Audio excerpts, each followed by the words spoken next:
did it come about doing this track? I know you've explained a bit about you and the producer working together, but how did it all start? I think the main focus was I kept a lot of stuff to myself that it was personal to me, and I thought that now was the right time to express it. I had a bit of time on my hands. I'd always wanted to do a track like this, and I thought that at this particular time was a great time to kind of get it out there.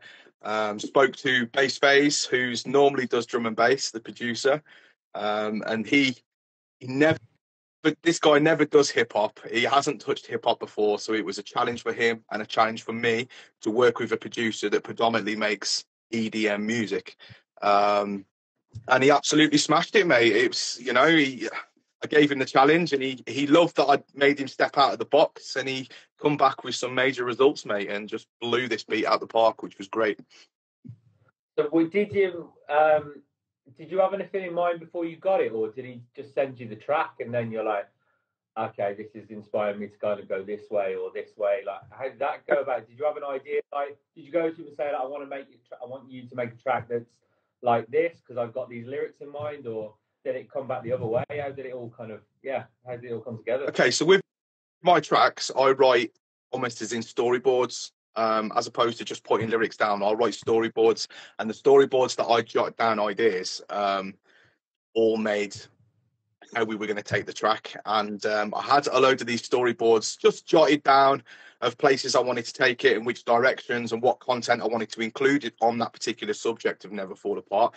And once I kind of got them down, I then approached Bass Phase about the beat, and I knew from the second that I heard it that was the right beat for the message that I wanted to put across. He delivered it so well. So big ups to Bass Phase. I know you're watching, so shouts to you, mate, because you stepped out of your box and smashed this one at the park, mate. But yeah, storyboards are kind of my main thing, really. It's the writing process. I mean, yes, I do some words that rhyme, and I keep that kind of stored away. But the storyboards were really where we took it. They were just notes to start off with, so I hadn't actually wrote verses and stuff until I got the beat. That's how I work, bro. I'll have the beat, and then I'll write around the beat. I know that some artists can just write verses and verses without a beat, just completely a cappella, and then adapt it to the beat afterwards. I need to receive the beat before I can really start writing. And as I said, mate, we got the beat, and I just knew from the second I played it that this was the one. So what? I've seen bits of your writing process anyway, but for people I guess who don't know, what does it look like? Is it you sat on a laptop? Is it you like putting notes on your phone? Is it you with pen and paper, old school? Like what does your process look like? Old school, mate. Old school. Pen and paper.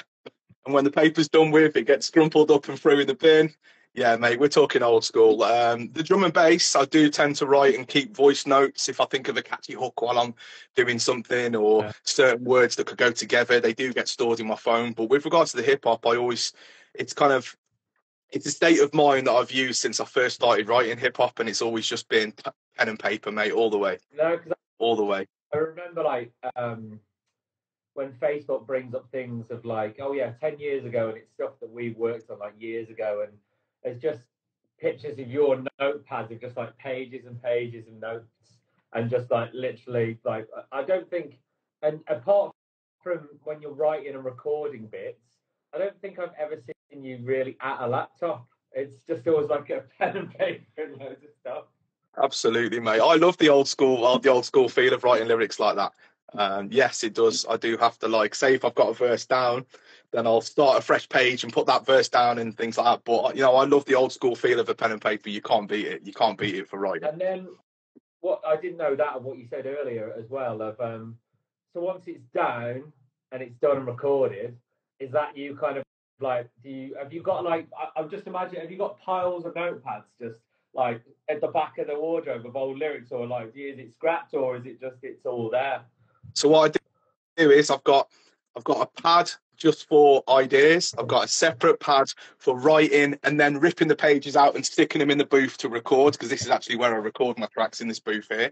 And then I've got another notepad that once hey Mel, I've got another notepad that once the tracks and the lyrics are set and it's been recorded, I then copy them over to this other notepad, and that's my keeper. Then that notepad's the keeper. That's the one that I can always go back to, and it's got all the final bits, the bits that I haven't crossed out. So you've got like a neat final copy version. yeah, but roughly 3 notepads, but they're big chunky ones, and I'm working through them. But you know, one day I can look back at all them, and I know sometimes with new ideas, I'll revisit old lyrics and have a look and see if I can adapt them to the topic that I'm trying to explain. It must be good, yeah, for that then, of having a physical copy instead of wrote some notes down on a phone somewhere and they've gone. If you've got old ideas like that you can kind of just dip into and see is that decent or might not be, but you might find something that's like, oh shit, that's pretty good actually. Yeah, I mean, as I said, well, I'm old school with the pad and paper, mate. I mean, I've been writing lyrics since I was 15 years old, and we didn't have, you know yourself, Sean, we didn't have the phones where we could pull out and record voice notes of a quick 8 bars and then save it, or even just to type and text was a bit of a chore, do you know what I mean? But and I've always kept with that, mate, since, you know, I don't know if I'm just so set in my ways with my age now, but I've always kept with a pad and paper is the only way to write, in my opinion. But I know times move and people do voice notes and things like that. But that's not to say that I'm not utilizing these things, because with the drum and bass, I've always kept them very separate. The hip hop is always pen and paper, whereas the drum and bass, I do record voice notes of catchy kind of hooks and one-liners that I can revisit. And inevitably they do get wrote down, but they'll get wrote down in my final stages, as I mentioned before, the notebook that I put for all my last stages of writing. So it hasn't got words that are crossed out and stuff. That's when they'll get put to that. So there is still a pad and paper involved eventually. With this track, why, like, obviously from knowing you and, you know, some of the subjects and stuff that I've been kind of aware of in bits and pieces, you know, of us talking for years and stuff anyway, knowing each other since like, 11 years old, something like that. Why was it now that this kind of thing come about for you to write a song about it? Because obviously it's been, I'm sure you've kind of thought, maybe I'll write a song on that, maybe I'll kind of cover that one day in the track. Why now? I suppose for many, many years, I've kept skeletons in the closet of things that happened as a child, and I've revisited them through counselling only just after lockdown, which did me the world of good. So anyone, I want to say this to anyone that's is thinking about taking counselling but doesn't want to make that step, or is too afraid to make that step. For me, I'm not speaking on behalf of everyone, but for me personally, taking the counselling was the best form of help that I could have got, because it helped me revisit things and look at things in a different light. But yeah, fast forward in the years, I've always kept them things that happened to me quite close and only really mentioned them to people like my wife, discussed them with my mum, and professionals like counsellors. And I just thought, with me flying the flag for mental health with the hip hop and really promoting that people should be really open and speak about their feelings, well, if they were to see me diving into some of my darkest, kind of not secrets, but some of my darkest encounters as a child, I thought that might bring people out of the woodwork that necessarily wouldn't have stepped forward. I've always said with my music, I want to be the voice of someone who is misunderstood. My aim is to be the voice of someone who's misheard. And I have achieved that to a certain aspect. As I was writing it, my only goal with this, it wasn't to make loads of money and be an absolute superstar. My only goal with this is if one person, and I've said this to you before, if one person could reach out and say, do you know what? I've been through that. And at the time, I thought I was very much by myself. And me, as a child, I did think I was very much by myself and not anyone had kind of experienced these feelings. And I've had people reach out to me since who have said that it's so nice to hear a man that's putting out his feelings and encounters that he had as a child, and they can really relate to it. So in my opinion, Sean, no matter how many plays I get on Spotify, no matter how many downloads, that's job done, because one person has reached out and said, you know what? I now know that I'm not alone in how I feel, how I felt as a child back then, and how I feel as a man, reminiscing and thinking back and reflecting on what they've been through. So in my opinion, mate, what I set out to do, I've achieved. So anything else now is a bonus, absolute bonus. We said about at the beginning as well of you kind of you're talking about these things about speaking up and stuff, but then you through your songs you're not just saying it, you're kind of leading by example and doing it. Does does it make you more accountable when you push yourself to put it in words? Because you don't have to. You can write songs about anything, and you do, and you didn't have to write this at all. So does it make you more accountable when you're having to kind of live by, or perform by what you say? Do you know what I mean? I guess so. I mean, I've always tried to fly the flag as being a storyteller, and I think some of the best lyrics that you can come by are lyrics that people are expressing from their own experiences, and they're not just making up a scenario about someone that they've never met and someone that they've never and a thing that they've never lived. So I guess for the realism and for people to best relate is for me to give my own personal experiences, because I don't think you can give a true account of any situation if you haven't lived through it yourself. With the drum, obviously when you're writing your drum and bass stuff, it's a little bit different. I know that some kind of ideas and themes kind of go between both of them anyway from here, all your different stuff. But why is it so important to you that with the hip hop stuff that it is like kind of real stories, or your I know some of them stuff is kind of, it might not be a story about you, but I know it's kind of taken from somewhere else. It's a real story at the heart of it. Why do you kind of take that approach when you're doing your hip hop stuff? Why is that important to you, that that's the way you write? Again, I guess it's just saying what I've answered before. Really, it's more a case of, I think the best lyrics are delivered are people that have been through these situations and they've lived what they're actually rapping about.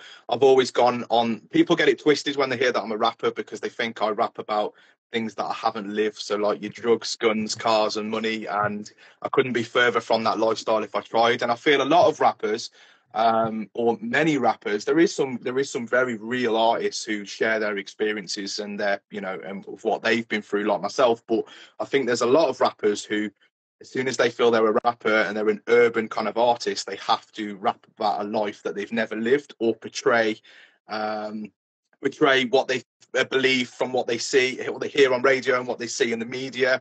And when you dive into lyrics like Stormzy's and some of the real tracks from Wiley, you realise that they want nothing more than to get out of that scenario.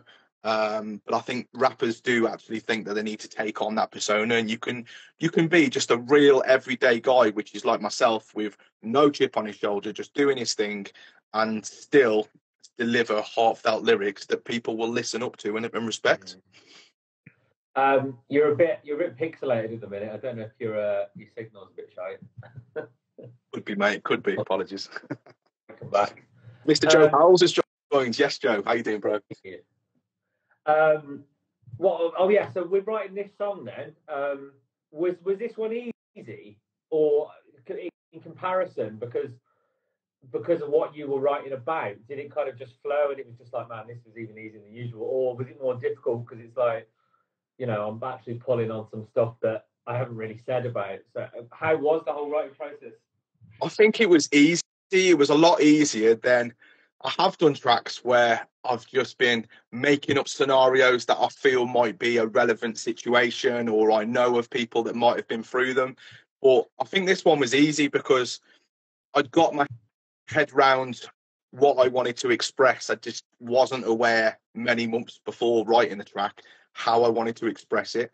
As I said, I've confided in close people, but for myself and how I wanted to express it, I was a little unsure of which way to take it. But having that beat, it just brought it all out to light, and I was able to, I'd already got my head around the situation. I didn't feel sadness while I was writing it. I didn't feel anger while I was writing it, because for me, the way, going back to the counselling has made me perceive things and made me, it's almost out like having lots of worries in a backpack, and the counselling made me kind of bring out all these worries, line them up, and really look at what was in my control, what was completely out of my control, so what was worth worrying about and what was time to let go. So any frustration and anger and sadness, I'm in such a better place mentally, so I could let go. So it just kind of flew. It just flown. It just really flew with the beat as well. He was able to just to fly through the lyrics. I knew exactly what to say, exactly what message to deliver. So it was a natural process, mate. It wasn't one that I was just staring at a pen and paper with 2 words wrote down. It was a natural process. And like Bassface said, this track almost wrote itself because the beat was perfect for the topic that I was giving. The hook was perfect, and the deliverance of the lyrics, it never came. So it's never been so easy with writing that one. That's how I know that it was so natural for me to deliver. How did it feel when you actually put the track out? Compared to when you put tracks out, I know it's always exciting when you've got something finished and then getting it out there. How did it feel putting this one out? Was it a bit like, oh fuck, it's all out there, or did it feel? I don't know. How did it feel putting this one out? Was it any different to any other track? So it felt like the biggest weight had been lifted off my shoulders. Honestly, It genuinely did. A massive weight had been lifted. The minute it got put to paper, I was on holiday in a caravan in Prestatyn, and Beck and the kids had gone to bed. I was up writing late. I was up late writing lyrics for the past the next couple of nights. And I can remember I wrote the lyrics, ripped the pages out, and kept them so neat and tidy, and I knew exactly where they were. And I can remember saying to Becky on the way home, I'm just like, right, I'll help you guys with the bags as you get in, and then I need to lay these lyrics down while I'm in the headspace, while I'm in the frame. I'm excited. I've got to lay these lyrics down. And bless her, because she's so good with me and my music, you know. I helped her with the bags, and I was straight in here, straight in this booth within probably 7 to 10 minutes of getting back to where I needed to be. I was straight in this booth, and this is where I lay down the track. So I was just massively excited because I knew that what I'd wrote was real, it was true to me anyway. And I knew that it was going to have an impact. I genuinely did. I knew that there's a lot of people out there in these kind of situations or still going through these situations. And I just wanted to get it recorded and to get it out there.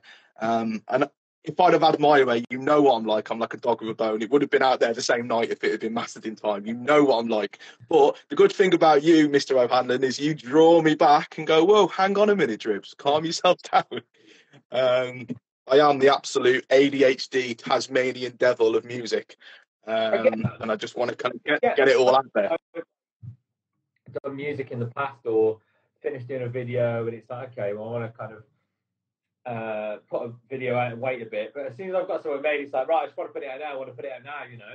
So I get that, man. I get that. Yeah, I think I mean, you know, I take a lot of inspiration from yourself. I take a lot of advice from yourself, and I remember you saying to me, just, you know, promote this one properly, really promote this one properly, hype it up, and get people excited for it, really. So that's what I did, and it's proven to be one of my best possible tracks in aspect of streams, in aspect of views on YouTube.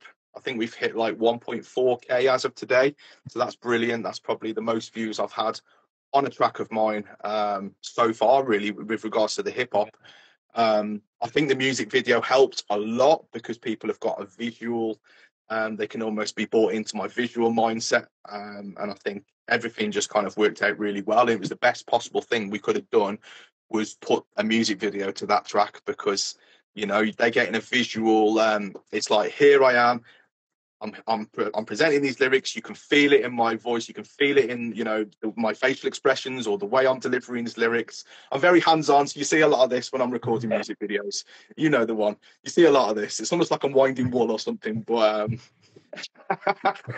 but yeah, it definitely worked in my favour doing the music video alongside, and it's made me think about putting less out there that just comes with a music single cover, and actually waiting on these projects and waiting until I see yourself to actually put these projects out alongside a music video. I think it's so much more hard hitting when people can actually press play and have a music video that goes alongside it, as opposed to just a single cover. No, yeah, definitely. And I've I've obviously seen like the comments on videos and stuff online and things like that.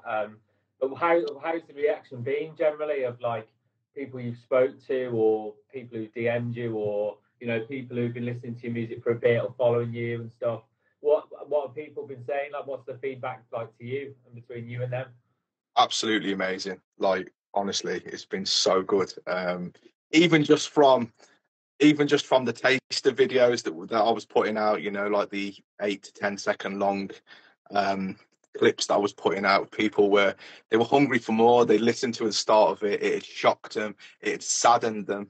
The last thing I wanted is for people to feel sorry for me in this situation. Like, genuinely, I had people like, they'd heard, once I dropped the full music video, they'd come to me and they were like, I've got no words, I just want to hug you, or I've got no words, I just want to put my arm around you. And as nice as that was, and like, trust me, I appreciate it, that wasn't kind of what I was looking for with the track. It wasn't to pull on the heartstrings, although I know it genuinely did for some people. And it hit home for close family members as well, that they knew of the story, but they'd never kind of revisited it in their own minds. So to hear it visually, to see it visually, and to hear it on a track, it saddened them too. It didn't shock them, because obviously they knew that all this was nothing but the truth, and they'd lived through it with me and supported me throughout. But it did sadden them that this track was out there and with the content that it did. But no, there's been nothing but positive comments. It's been amazing. Even people overseas, I've had like people from Australia that have got in touch with me and said, this is amazing. You've really hit the nail on the head with this one. I went through this as a child with my father. And again, like I know I've repeated myself, but like they said, at the time I thought I was the only one going through it, but it's nice to see, reflecting back as an adult now, that lots of other people go through these situations. So yeah, there's been nothing but love for the track, mates, since the 8 to 10 second teasers that we put out. People were hungry for more, and they actually waited, and it was great, because we had that release date, and people were genuinely waiting for that video to drop. It was brilliant. It had done what it needed to do. And I had people messaging me saying, you've got 1 day left, Dribbz, we're ready for it, what time's it going to drop? And I'm like, midnight on that particular day. And like, it dropped, and I think I stayed up until probably about 2 a.m, because I was like well excited and ready for it. And I literally watched the plays and watched it keep refreshing, and the views were going up and up and up. And I thought, this is brilliant. This is brilliant. I don't have to. People should be sleeping, but they're actually staying up, ready for 12 o'clock for this track to drop. This music video to drop. So it's been nothing but love, mate. Nothing but love. Obviously, quite a lot of people have shared it and stuff as well, and like, obviously, people are. You've got this really. I know anytime you've got like new tracks and new things out, you kind of get in touch with people, and you make shit happen, basically. And I know that when you put a track out, then I kind of have a glance at Instagram or Facebook or something, and then I see like tons of people are just sharing the video and writing a comment about it. It's like, fucking hell, man. As soon as he puts this out, there's people who are like just on it. It's great, man. It's nice that people are so like supportive of what you're doing, and straight away of like, bang, it's shared, and it's like share. I've really got a good, solid fan base of support, and it's brilliant, because these guys, I know that the guys and girls, I know that they're genuine. It's been an organic growth, because like the same supporters have followed me with the drum and bass and the hip hop, which is brilliant, because I've got people that attend the raves to watch myself and Munchie like performing and that, and then whilst at the raves, where it's predominantly just drum and bass and there's no hip hop at all, they're still talking in my ear going, that track that you dropped last week is absolutely brilliant, and I've shared it and I've liked it and I've commented. And that's the thing with me. I don't jump into people's inboxes and say, please share this track, or, I mean, I've been guilty of that a few times maybe in the past, but especially with this one, Never Fall Apart, I didn't jump into anyone's inboxes begging for people to share, and people just did. And it was fantastic, because as soon as one person shares it, it opens it up into so many different routes and their followers, and so on and so forth. And not only have they shared it, there's been some local magazines that I've done previous interviews for that have got in touch, and they've asked if they can feature it. for me to talk about it, just like I'm talking to you. So I've done them interviews. I've done 2 interviews, one for a magazine, one for a website with regards to it as well. So yeah, just talking all about the track and stuff. So they're happy to cover it as well. So yeah, it's all going really, really well. When you said about the different kind of sides of it, from like the drum and bass stuff at the raves, and then like the hip hop stuff and all that, do you have like 2 separate groups of fans who are, they just follow the drum and bass, and then they're waiting for the hip hop stuff, and then when they see a drum and bass track, they're like, "Now I'll wait for that"? Or how does that work? Have you got people in on one and now they like everything? Have you got some people who are just kind of what's the word I'm looking for? Are kind of like just keeping on the one side and the one style? How does it kind of work out with that? It's crazy because at times there's a select amount of supporters that will follow me with the drum and bass, and they'll be all into the drum and bass and where I'm playing out next. And them same people will be sharing the hip hop tracks as well. So that's how I know that they're genuine supporters of myself as a multi-genred artist, because they're willing to accept any genre that I lay out to them. And they're willing to share them and give feedback on them, which is mostly positive, which is great. So yeah, there's a set that come to both drum and bass and hip hop, and I can't thank them guys enough, because I've got some real good dedicated supporters, and I hope that only grows really. Yeah. Have some people been surprised of like they've heard one of your hip hop tracks, it's been shared, and they're like, "I'm into this kind of stuff," and then seeing a video of you suddenly at one of your raves and just like, "What the fuck?" Like, or vice versa, like been at a rave, I like that guy, let me have a look. I was doing these like hip hop tracks, these lyrics are like, this is completely different. Have you had people go like, "Didn't even realise you fucking did that," or "That's completely different"? Yeah, they know. I think a lot of people know that drum and bass is my kind of bread and butter. It's the one that I'm mostly active with the bookings. I do want to in the future do some kind of live shows with the hip hop. I've had some of the supporters have actually said to me, when are you playing out these, instead of the drum and bass, when are you playing out your hip hop tracks? So that's an idea for the future for sure. But yeah, I've had a lot of people surprised that I do the 2, because it's kind of one end of the spectrum to the other, and you can't cross over the 2. You can be influenced by the 2. Obviously, there's influences of hip hop and rap in drum and bass too. But with regards to the lyrics and the content, you can't cross over the 2, because let's face it, if you're in a drum and bass rave, ravers don't want to hear heartfelt, deep lyrics, mate. That's the last thing they want to hear.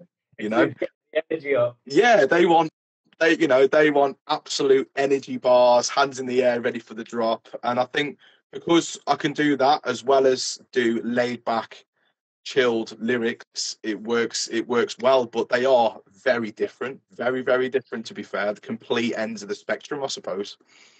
Do you have a favourite?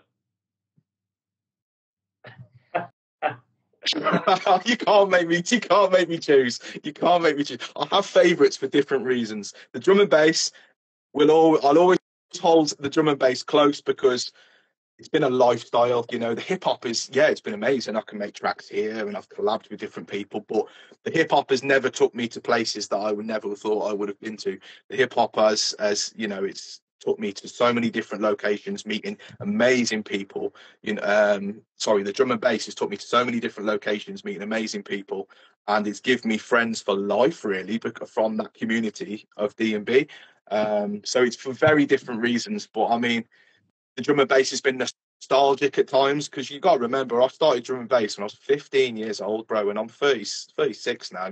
So like, it's nostalgic. It's got great memories from being a teen upwards, really, and climbing that kind of so-called ladder. And meeting so many people along the way. I've seen DJs come, MCs come, I've seen MCs drop off, MCs still about, DJs still about, radio stations come, be on top of their game, and then, get dashed off. It's very nostalgic, the drum and bass. The hip hop is still relatively new. I mean, I dabbled into hip hop probably about 16 or 17 years old, I say this loosely, making tracks with a lad called Swifty. We did a lot of tracks on. Do you remember the old Dance EJ? Oh shit!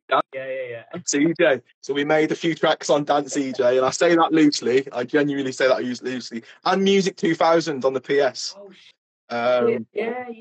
See, there's some nostalgia for you, mate. We had Make your tracks and stuff. absolutely, that's the one, mate. And we had the most shittest of mics. I'm talking, it was like pea size that we'd wrap into. I remember it. I remember that thing. I remember what it looked like. But how did it work? Did you just make tracks on the thing? You couldn't record stuff into it, or did you take them off and then put them onto tapes, or were you just rapping over the PlayStation, playing on the TV? I can't even remember how it worked. So that's exactly what we did, mate. We did the layers of the tracks on your Dance EJs and things. I mean, Dance EJ was good because that was a PC software. Do you know what I mean? So we were able to record directly into the small mic, which was connected to the PC, and use that as a layer, and then add effects on. I completely forgot about that. There you go, mate. But like Music 2000, yeah, you're dead right, mate. We did the layers again with production, and then recorded it to tape, and then we'd MC or rap over these beats that were on tape, and make little tapes that we'd hand out to people. And it was only about a year ago or so, this lad got in touch with me and said, "Got one of your tapes from when you were 16." And I'm like, he said, "Do you want to listen?" And I said, "Nah, mate, you keep that one. You keep that one. I don't need to listen to that."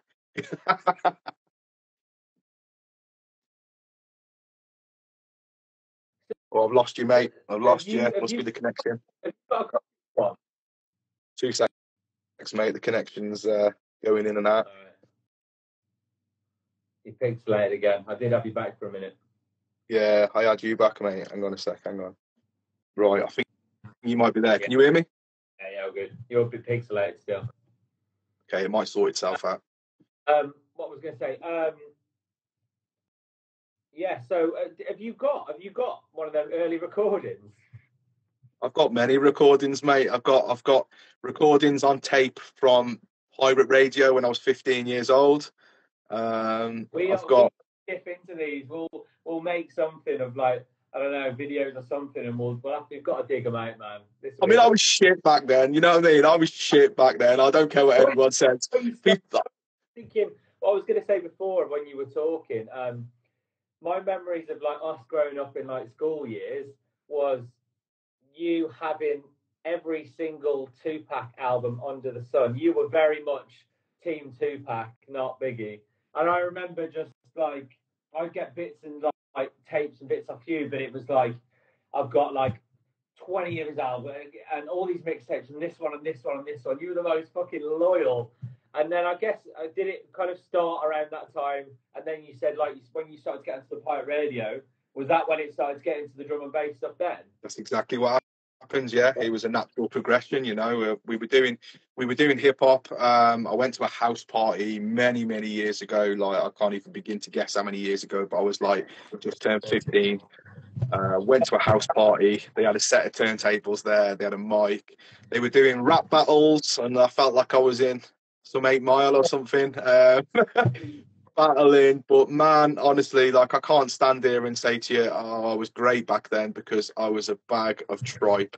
And I listen back now, and like I'm like, man, how do people think that I was good back then? But I've progressed so much as an MC, and my content and my flow has progressed so much back then. But it was a time of it. It was current and relevant, and it worked at that particular time. Do you know what I mean? But yeah, it's natural that you're going to be, if you were looking at yourself going, I haven't really progressed, then that would be pretty shit. So I think you can look at it and go, yeah, way better now. Absolutely, mate. Your audio is going to be dodgy. We need to find some of them early recordings if you've got some. I need to play them next time I see it. We'll have to listen to them. I don't know about that one. I might listen with my ears closed. Mate, your audio's gone a bit dodgy.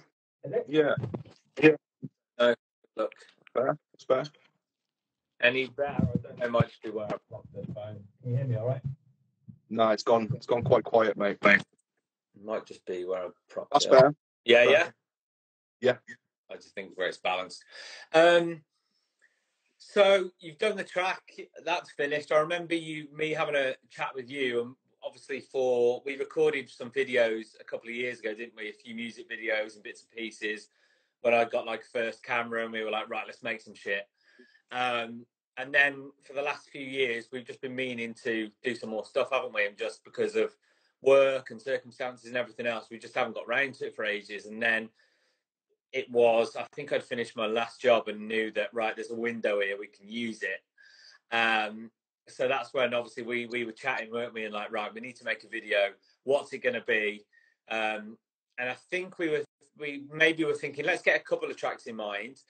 And you were playing me through loads of stuff you recorded that hadn't been released, and kind of going, right, what do we feel like, we can make a video to that could work? What would we like to put out? But you all, with Never Fall Apart, you were all straight away. I remember you being like, this one 100% is the track. This is the one. This one is, what it means to you, how much, has gone into this, and you feel how strong it is, and you're really hyped about it. You love the track, working with bass phase, like knocked it out the park. And I remember you saying like, this one is definite. And then we'll have a listen if there's something else we want to do as well. So then it was a case of just putting the time in the diary, wasn't it? And then like kind of figuring out where we're going to go from there, really. Absolutely, mate. Yeah. That was always the one. I was hoping. I can remember thinking this has got to be the one that has a music video, but I wanted to put it by you and see if it was obviously, we were able to do it in the right context and stuff. Yeah. And I can remember when you kind of went, yeah, mate, we can do something with this. It was just like, yeah, I guess if you put all that time into it, and you're ready to put it out there and stuff, then I'd never heard it, but just from chatting with you and you telling me all about it and stuff, and as soon as we were chatting straight away, wasn't it? It was like, right, yeah, we can make a something good for this and make something that's going to work for it. And then it was. We've just been meaning to do it for ages, haven't we? We end up chatting for a bit, and then we need to get together and make something. We need to do it, and then just waiting for the next opportunity. And then 6 months passes, and we're like, shit, we need to do this video. We need to make something.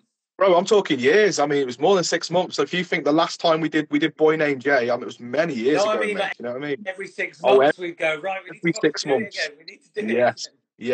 Yes.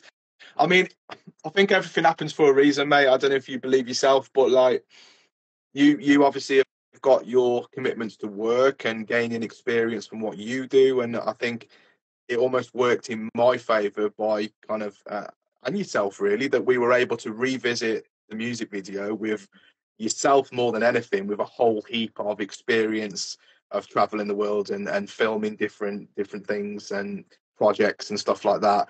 And I think the experience that you gained on your travels, you were able to like implement bits of that into the video, and I think that's what really paid off, to be honest. Because I knew obviously the lyrics that had already been laid down on the track previous, but I was totally led by yourself, and it was a natural thing. It wasn't awkward. It was just like two mates that were hanging out, and we just so happened to have a camera, and it worked. Well, that's what it was at the start, wasn't it? Like when we did them first ones, it was that first camera that I got, I think, and it's always kind of a bit trial and error as you go anyway, and we figured it out. And I feel like at the time it was probably the best that we could do with what we had and the knowledge we had and what, and circumstance and everything else, which was cool. And it's nice looking back at those, because I just feel like, that was a great day, that hanging out, and we went there, and we did that and stuff.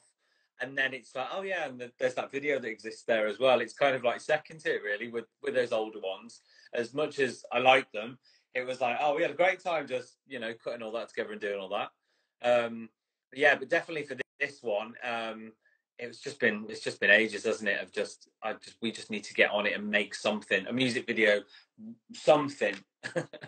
It was a long time coming, mate. But I think we planned it properly, because if you remember, we met the night before.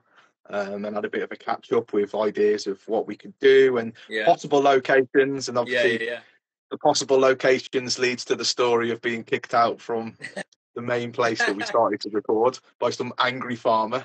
Get off my land! Let's roll back then. Let's roll back. So with the video, I came back to film with you, travelled from London and came back to Telford, and we caught up. So we had ideas, didn't we, and what we wanted to do with it. You are like a weird pixel disco going on at the minute. I don't know what's happening. Oh, really? That's crazy. Let me keep the camera in one place. There we go. You're a pixel, but you might come back. So yeah, it was right. Okay, we're going to film. We know the track we're going to do. Let's get together and kind of plan out what we want to do. So we were looking at locations, weren't we? It was going to be like a single kind of location. 5, 6 locations, loads of extras, loads of things, just kind of really kind of run and gun, wasn't it? And just strip back. So our idea was kind of abandoned kind of locations, that kind of look I think we were looking for, weren't we? We were. And so once we started chatting about that, I think it was like the next day, you were like, yeah, okay, cool. And you come back with like a list, like bosh, bosh, bosh. This one, here is where it is. It's 4 miles of this road. It's half a mile off that field. And then you go around next one. And when we got together, I think you were like, I've done quite a bit of stuff, like, but, this is a bit too much. And I remember seeing all these notes, all these location potentials of like first choice. And I was like, this is fucking great. This is exactly what I want. This is exactly what we need. It's not like don't really know. You're like, right, if that doesn't work, that ain't going to work. And I think it was about 9 o'clock at night the night before, and it was still light. And we're like, right, we can go and recce this now. We can go and have a look. We can go find it. So we offered the car and went to that abandoned kind of farm/factory thing. Well, what was it? Mate, apparently it was an old abandoned war hospital. Right. Okay. So, which would explain the corridors, wouldn't it? Oh, it was weird. Yeah. So that was our kind of, let's go and see. Get there. It's kind of down this country lane, isn't it? In the middle of nowhere, basically. No gates, nothing kind of blocked off. Had a little recce round. This looks great. It was a little bit spooky in bits as it started to get dark, but it looked pretty sick, didn't it? So it was like, right, this is it. This is our location. Great. We get there the next day. Talk us through what happened the next day at that first location. Okay, so we get there the next day. The gate's still open, so we're like, "Yep, game on." It was fresh, wasn't it? It must have been about 9:30 in the morning. Parked the car up. Maybe should have parked the car a little bit more out of view, but we kind of wanted to keep our eyes on the car at the same time. My only guess is the particular chap the farmer had drove past and seen the back end of the car, maybe, or just randomly came over at 9:30 in the morning to see if anyone was shooting a music video on his land. I don't know. It happens all the time. People shooting music videos in random locations. But we'd done the first verse. I think we'd done that no problem. I think we might have even done the second verse. So I'll jump in. So we did a couple of like full takes, but we needed obviously to do more and then shoot all the extra little B-roll bits, like the non-performance bits. So we were in a good dent into it, and then then the farmer rocked up. The usual, "Get off my land!" and you know what? That guy had some balls, because there was me and yourself. Yes, we were being polite as polite could be, but he was totally outnumbered. There was double of him, and the guy held no bars back. He wanted confrontation. He was dead down confrontation. So and looking for him, he met fairly two nice, polite lads that were just saying, "Oh, sorry, absolutely fine. Yeah, we'll leave." We didn't realise, but I think, because we didn't give him confrontation, he levelled up then, didn't he? "You're sorry, are you? You're sorry." Yeah. You know what I mean? And it was like, wow, okay.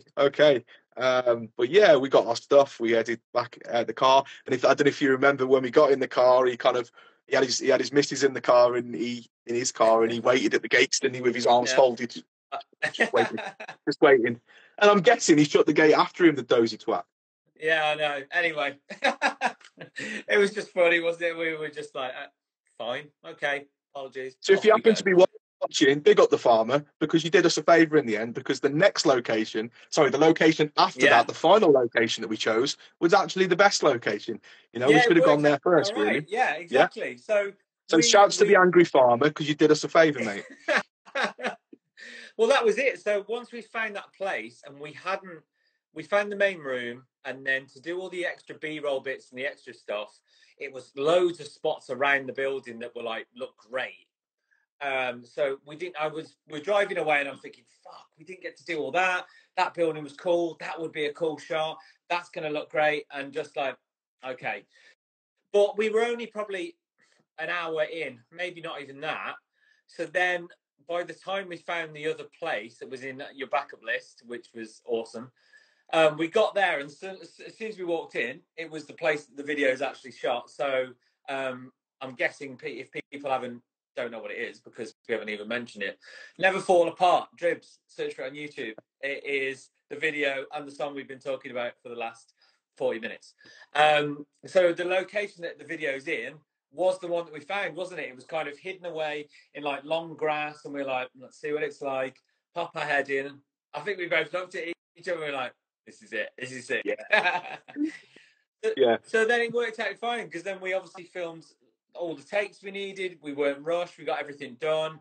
And I think we'd filmed a few bits, and maybe I just looked back on a few clips. And then I looked back at the first take of the other place, and it was like, this just looks bland as fuck. It's just, there's nothing going on.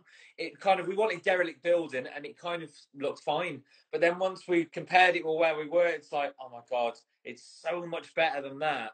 So yeah, you're right, Angry Farmer. It was, I remember driving away from that first place just being really disappointed. We put a dent into our day. I've only got the kind of day to hang around with you. I think we both had to be done by kind of like, let's say 4 or something. So it's like, I don't get to see you that much, and I really want to make something. And going away from there was really gutting. And then we were kind of on our phones. We were messaging people, going through lists and going, right, where do we go? How many miles is that? And then to get there and to film it all was just like, oh, it was a blessing. Well, if you remember, mate, like the first one tragically failed. Then we went to a second location, which I'm not going to say where, but we went to a second location, and that was a no-go as well, because it was all fenced off. Boarded off, fenced off, wasn't it? Since the last time that. So that was a plan B, and that was fenced off. And then we were like, oh shit, plan A and plan B failed. And we're kind of like, we started at 9:30 by the time. I think we were by the time we got to that first location, I think it was about 9:30. And by this point, we've got kicked off there. We've driven to another one, recce'd round it, but it's all locked. Then we drive and pull up and start looking down our list. I think by this time, it might be like, I don't know, 12:30. So it's like, well, we got to find where it is before we even shoot anything yet. And then to get there and go, yes. And within 2 or 3 minutes, we're kind of looking around with the camera going, that way, we can do that. And it was like, bosh, and it just flew for it, didn't we? It was great. It was meant to be, mate. There ain't many times in life where plan C works. You know what I mean? It was our third choice, wasn't it? Yeah. Yeah, it was our third one, mate. Yeah, I had 4 different possible locations wrote down, and I can remember writing them down and thinking, Sean's going to laugh at these when I roll up with these 4 different locations, you know. And like you said before, mate, you were like, this is exactly what I needed you to do, you know. What's that, Dribbz? You've got costume changes. This is exactly what I need you to do. And it's like, where is this location? It's kind of like down that road and a few miles. It was like, you could have almost like given me digit coordinates, and I'm like, this is exactly it. No faffing. I want to know where we're going. I had to Google coordinates, mate. I want to know where it is. I want to know what's available. Bosh. And you're like, well, here's the list I provided, and it was absolutely spot on. Yeah, it's definitely a Blue Peter moment. Here's one I made earlier, and it was like, this is great. Yeah, so it worked, you know, and I think like that was a complete learning experience for me as well, because let's face it, like Boy Named Jay many years ago, it was 2 friends hanging out that happened to have a half decent camera, you know, and there was a lot more like you took the reins and guided me through different shots and things like that, and it was a complete new kind of learning experience for me. And even like the preparation before the music video, like you said, you know, I was staying up until late kind of the week before, looking at possible locations, contacting urban explorers and asking their knowledge. Yeah. And, you know, I did have to... I was going to say, can you have a shout out to those people? Because we said we wanted that rural kind of rundown look, didn't we? And then you kind of went, right, okay, messaged a few people and came back with this list. But it was mainly a couple of, you know they are, so you can mention in a second, but they basically came back and went, here's this one, here's a video, I went there a few weeks ago, here's a picture of this, and were incredible. So do you want to just kind of make a mention to those? Yeah, Because they were like, they I think provided the so main much guy. and they were amazing. Absolutely, mate. I think the main guy that I'll make a shout out to, because I can't remember who the second one was because it was off a forum, but the main chap who was so helpful with this was the Bearded Wanderer. So, guys, check the Bearded Wanderer out on Instagram, on YouTube. He puts regular content out for derelict buildings, and the way he kind of does it with the pictures alongside. He's got very, very good content. So big up Doug, the Bearded Wanderer, because yeah, he gave me all the information I could have. I also utilise like Telford Facebook pages and kind of hid behind a bit of I'm looking at doing a bit of a project with a course about taking photos of derelict buildings, and then people were happy to help then by chucking little ideas. I think if I'd come to the forum and said I want to do a rap music video in these places, I don't think they would have been as forthcoming as they was, but because they were thinking that they were helping out a potential student with a photography course, they were more than happy to help. So yeah, they gave me a few ideas. They gave me the exact Google kind of pins for the map, so if I couldn't find it, there was always that backup. But yeah, man, Doug, Bearded Wanderer, he was a massive help with this one. In fact, you know what? That's kind of reminded me, I haven't personally thanked that guy since the music video got released. So this is your personal thank you. Well, it was just like what you said of, I remember you were getting like audio messages and you were getting videos sent of like, you know, a little kind of turn showing you around the location. And for me, filming, it's just like, well, if I can see as much as I can beforehand, kind of plan, but you were just showing me this and the audio was saying, right, you get there, you do this and this and this to get there. And it was just so helpful. And so many people were willing to help me with this as well. Do you know what I mean? Because I don't know if it's just because they support me or they knew how much it meant to me. But I mean, my friend Lee that you met on our second video shoot, which I'll explain in a little bit, Corky, you know, he took the time to take his dog for a walk to that final location that we used for that music video. You know, he took his dog for a walk there and took his phone with him and was like, yeah, Dribbz, what do you think about this place? You know, and he's got his dog with him and stuff. And I thought, wow, you've took the time. He doesn't live far from the location, but still, he's took the time out of his day to take his dog and go to particular locations that he thinks might have been of interest with me. So big ups Corky as well, Lee, because like, yeah, you doing that, mate. Absolutely, top guy. Absolutely. And like I said, that day when we were filming, I've met him. I met him myself, and he was absolute top bloke, and he was like super helpful with just being an extra pair of hands when he, you know, popped by and saw us and stuff. And yeah, just doing that. And I feel like with anything, isn't it? Like, you know, if you kind of put stuff out into the world, then, you know, we were saying this in a conversation between us the other day. I think it was yesterday afternoon we were chatting of like kind of making your own luck, isn't it? And, you know, putting yourself out there and kind of just being ballsy enough, which is the example of exactly you, just to kind of ask a question on, does anyone know of this? Could anyone help with this? And asking a question. And then people like, oh, I know a great place. I've seen it. And you were getting so many bits and pieces, sorry, dog's barking, of just help and advice and stuff out of kind of nowhere, or people that necessarily you wouldn't have gone to, but they provided some help. Absolutely, mate. It's like I said, people have come out of the woodwork to help, which is great. And even with forthcoming videos, you know, they've seen that we've done this one and they've offered their services with regards to like rental, like loaning us cars for music videos and like opening up their yards that are their own kind of private space for us to do music videos. So we're not going to get hassled by anyone, by angry farmers or anyone else, you know. Yeah. So like it's all really appreciated. And I've said to you, like, you know, when these people were messaging me going like, I can offer you this and this for absolutely nothing, I just want to see you do well, I'm just like, wow, people want to do this for me, like. But it's great. So I can't thank everyone enough. Honestly, it's been brilliant. Definitely. And I feel like, I really kind of really appreciate everything that people have done. And just like you said, people are just want to help and kind of offer something, or like you said, even if it's just you know, oh, here's a video or just some advice of like, oh, try this place, maybe try that place and stuff. And it's just really helpful and just really appreciated. So I mean, going back to like the bearded wanderer. If you remember, he was like, if you're struggling to find the location, I'll come and meet you and walk you to it. How amazing is that? Like, this guy doesn't know me from anyone. Yeah. You know, he may have heard of my artist name, but other than that, on a personal level, there was nothing in it for him to do. He was literally just going to pull up, show me the location. I'm there, right? I'll go. And that's amazing that people, you know, will take the time out of their day to do that. And it kind of gives you hope for humanity that there is people out there that will do things for other people and not just take. You know. I know. Well, it was So just kind of again, just to shout out to those people who kind of chipped in and helped, because it was, you know, at the time. Yeah.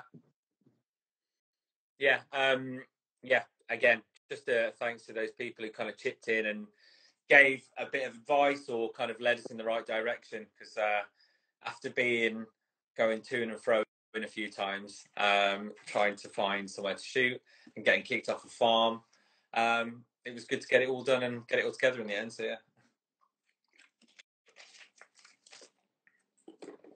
Just wait for him to get back.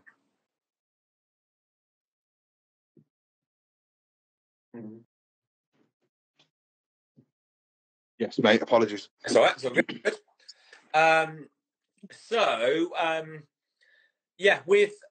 With the video, hopefully people have seen it, or if they haven't, they might go and check it out now to go, where's this place that they filmed? It was in the middle of the woods. It was in the middle of nowhere. Again, I'm sure if you follow Dribbz anyway, you've seen it, but yeah, never fall apart. It was kind of quite run and gun, wasn't it? We were, you know, found location and we were there. It wasn't lots of people organised. We're looking at possibly doing another video with a few more plans that we're kind of looking ahead to, aren't we? But this one, we wanted it to kind of just be, we were looking for that rundown location, and we finally found it on the day. It just worked, didn't it? It was, you know. So tell me about the process for you. How do you find the process? This is quite interesting to me, actually. How do you find the process of, you know, filming the music videos? Do you find it, is it awkward? Is it weird? Is it different to performing it? Like, for someone who doesn't know, you know, it was me holding the camera, and then it's you the other side, and we used natural lights. There wasn't lights set up. It was literally the camera that I was holding and the equipment I was holding, and you in front of the camera, wasn't it, in that room? But explain, like, the process, like, from your point of view. What is it like recording a music video, like how we did it? I think it makes all the difference when you've got a friend that you've had time spent with for many, many years recording. Because, I mean, I can't say I've never had the experience of contacting someone and that I don't know and working alongside them, because I think for that day of filming, it's very intense at times, isn't it? You know, and you're doing things that would naturally take you out of your comfort zone. For example, you know, when you get me to do certain shots where I'd just be bopping my head and nothing else, you know, some people might find that completely natural regardless of who it is. I think personally I might have struggled if I didn't know the person to feel comfortable enough to be completely, you know, doing what they tell me to do, and having someone else take lead. So I think it's a massive bonus that, you know, you're a very good friend of mine and cameraman as well. So, like, it's just a complete natural progression. I didn't find any awkwardness in it whatsoever. And I know you always say that, you know, we'll hit record, and if it doesn't work, we can always stop and delete it and do it again. Yeah. And I think that's such a calming way of looking at it from a cameraman's perspective to an artist, because it put me at ease as well. But as I said, I can't really comment on working with, you know, if I had the experience of working with yourself and then working with someone that I've never spent time with and we're just there to do a job, I might be able to kind of, you know. But I think for yourself to be recording with you, it's just a complete natural thing, mate. It's just like you said, we're literally just hanging out, but we've got a camera, and, you know, you've got the knowledge to be leading it a bit more. So I didn't find any awkwardness. Yeah, from my point of view, of like, I'm directing of kind of what it looks like, but then kind of looking at the performance and, you know, trying to get, you know, what I've got in my mind out. But what I appreciate from what you do, you know, which is not what I do, I'm not in front of the camera in that sense, like, you know, as an MC, as a rapper. Is it hard kind of just turning it on? Because it's just you, and obviously, again, if people don't know the process, it's me in front of the camera, me holding the camera, you in front of it, and then we've got our MP3 player that's probably just at the side of me playing the song out loud, and Dribbz is performing it, but he's not miming it, he's actually rapping it out loud over the track. So that's kind of how it works. And then when we edit it together, I take the audio off the video and put on the real track. So we haven't got, the audio isn't kind of an MP3 in the background in a, you know, a smashed little bunker. It's the real mixed track from Bassphase, obviously. But that's what it is, isn't it? You've got the track playing out loud and you're just rapping over the top of it. But you're not just rapping it, you're performing to camera. And I'm saying, like, you know, go for it, like, put everything into it and stuff. And, you know, I might say, like, if you think you're at about a 6 out of 10, if you think you're at about an 8 or a 9, you're probably a little bit lower. So really put, you know, the emotion into the performance. That's my job. But how is that for you doing that? Is that kind of hard to just switch it on and just put yourself in the moment, and then, okay, great, and we'll do another take, put myself in the moment again? How is that on your part? I find that really a natural thing to do, and I'm not saying everyone would, but for me personally, it's a strength of mine, because I can just get straight into the zone. Really, it's not like I need to be warmed up and I'm feeling agitated, and then I need to relax before I can do it. You know, the minute you say go, I can kind of deliver the best I possibly can, and make sure that every word that I'm relaying is believable, based on the way I'm presenting myself and how I'm delivering the lyrics, expressions, the lot. Like you said, I was going to say that, but you beat me to it. Like when you said, if you think you're 6.5, you might be like a 4.5. So I've remembered that so much. And I've also remembered, like, I'd be delivering some of the verses and you go, attack it, go on, Dribbz, attack it. And I just kind of hype it up even more, really come at it and come away and come into the camera, and all them little things, just them little one-liners or a couple of words from yourself. It kind of, it gives you the guidance of to give it more.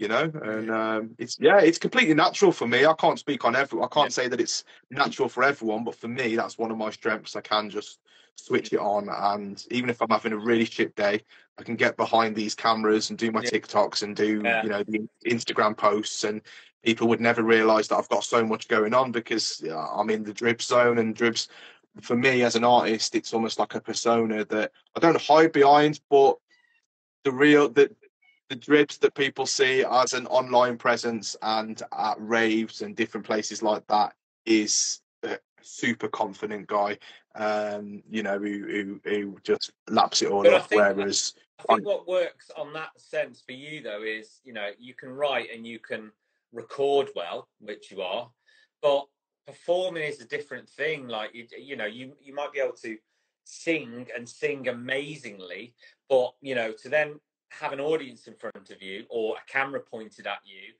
is different. You could be the greatest singer, but it doesn't mean performing is an additional skill.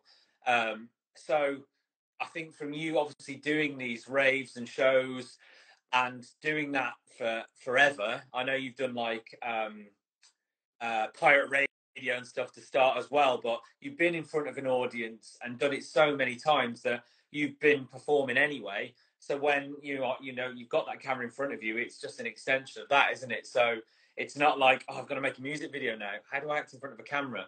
Well, or how do I perform? But you've always done that anyway. So it does. I do like, I surprise myself at times, because, like, for me, since I did used to be a very outgoing lad on myself, away from being an artist, and like since lockdown made me I will avoid small talk at any given moment. If there's someone that I haven't seen for absolutely years, and it's going to be like, oh, how's it going? And all this, and the questions you have to provide and the answers to them. And I will avoid small talk at any given moment, to the point of, like, if I'm in a supermarket and I've got someone coming towards me, I'll swerve to the next aisle. And I am, when I say I surprise myself in the aspect of, and like you said, it's different when you're performing, but it's standing on a stage in front of hundreds of different people that are their own individual person with their own individual views and stuff, and not even take into account that that's a thing, but seeing someone on a one-to-one in a supermarket that I haven't seen for a while, where I'm expected to engage in small talk and expected to answer questions and stuff.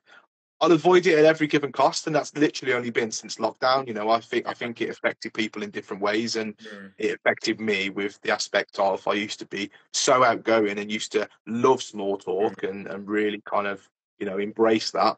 But yeah, I'll avoid it at any given cost.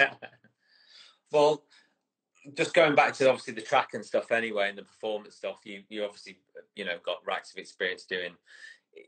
I think in the last year it's even up, doesn't it? Like every time I speak to you, it's like there's 5 or 6 shows, raves, gigs coming up in, like, you know, sometimes you've had 2 in a day, you've had all sorts of stuff and that.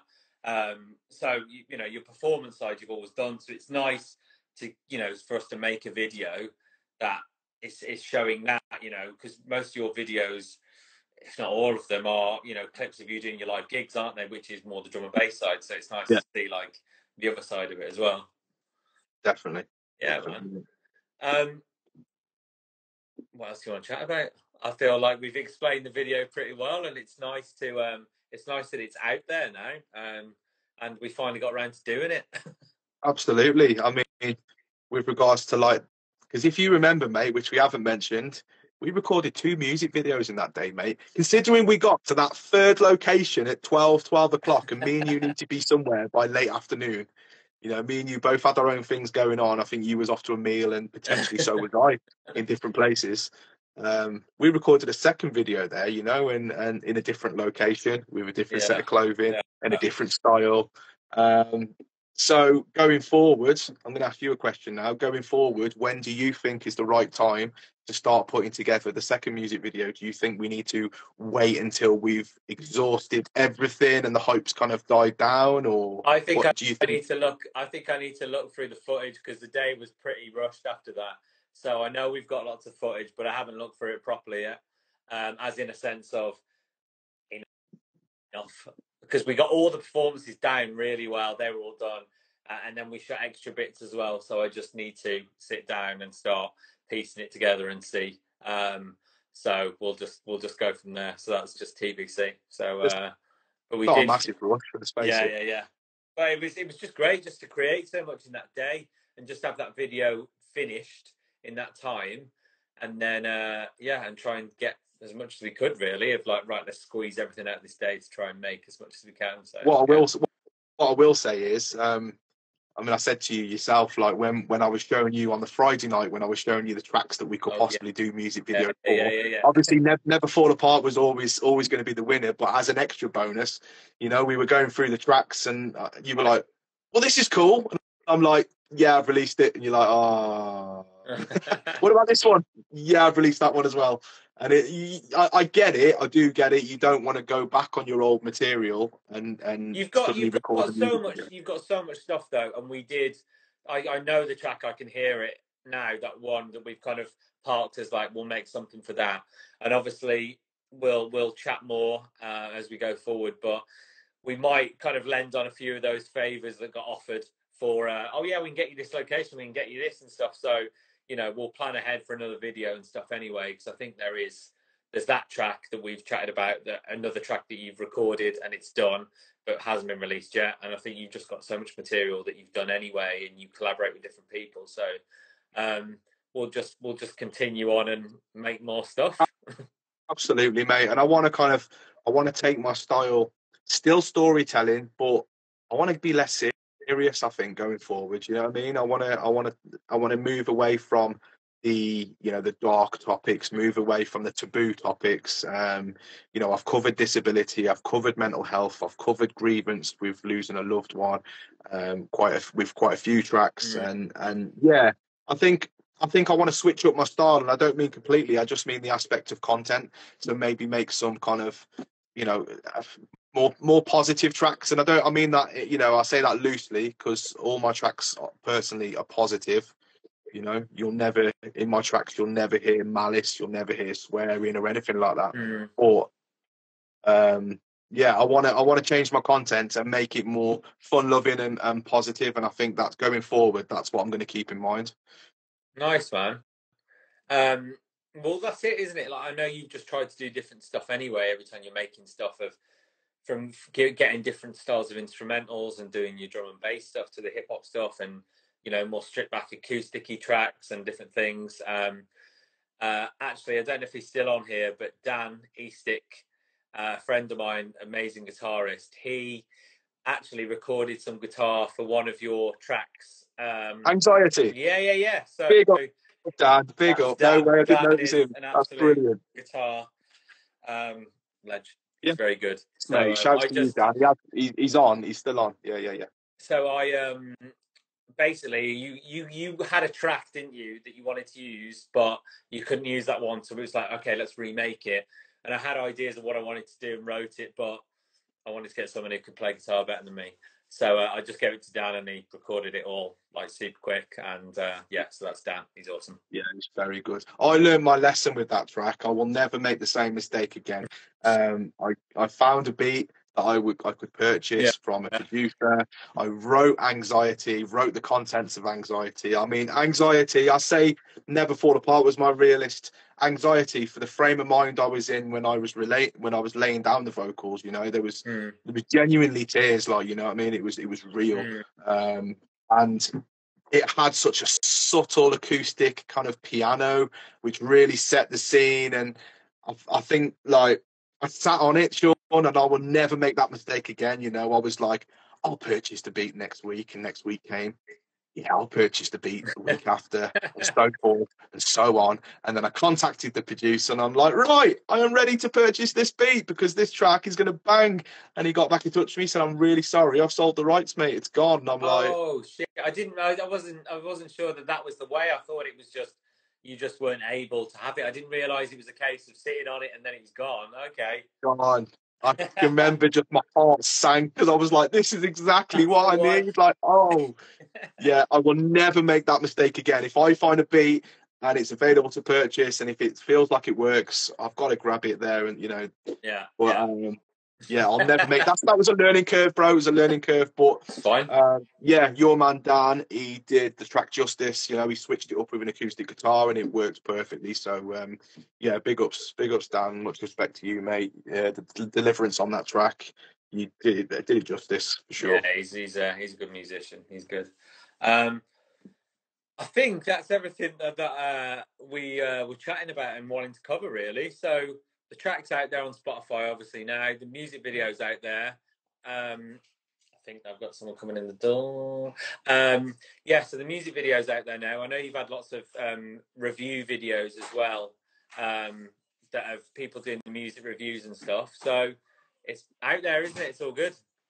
Yeah, we're following all paths of promotion, across all platforms. We're utilising Instagram for the stories. Yeah. I think the stories are great. Probably in general with lots of people, my stories get viewed by hundreds of people.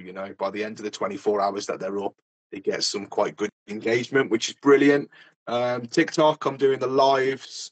I need to actually focus on a consistent time of the day, of a consistent day of the week to be doing the lives, because at the moment it's a bit wishy-washy. Sometimes I'm on for an hour, sometimes 10 minutes.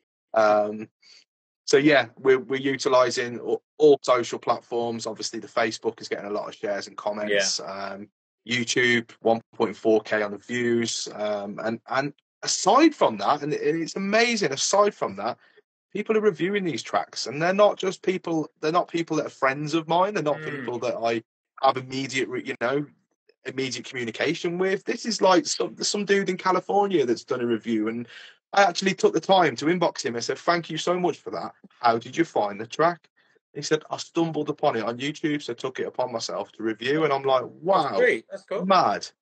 Yeah. So yeah, there's been quite a few different reviews from America. A rapper that I've known for a few years now that I did a track with called Mr. Has. He's reviewed the track as well, which is great. He puts out some really good tracks as well. So shout out to Mr. Has. Check him out on Instagram and YouTube. So yeah, it's all been really positive, and the fact that I haven't been asking people to review these tracks, they've took it upon themselves to do it, is fully appreciated. Great, man. Well, we'll have to get into more chats again. We'll get on TikTok or we'll get on Instagram and that as well, and kind of we'll plan out what we'll chat about next time of what our plans are going forward and making some more stuff and that. But yeah, let's catch up again soon. Definitely. Thank you Yeah, so much, good to mate. chat with you, man. The dog has got zoomies and he's going mental, so he's well happy. That's fine. Shouts to everyone that may watch the live back, and shouts to everyone that's watching now. Never Fall Apart is out now on all streaming platforms. I need to get a t-shirt with a slogan saying it because I'm sick of saying it, but Never Fall Apart is out on all streaming platforms. The music video is on YouTube, and shouts to everyone that supported, liked, shared and commented. I'd say this time and time again, but for a local artist, a share or a like or a comment, it goes a long way. So thank you so much. It's been a pleasure. Chat with you soon. Take care, bro. See you later. Bye. See you later.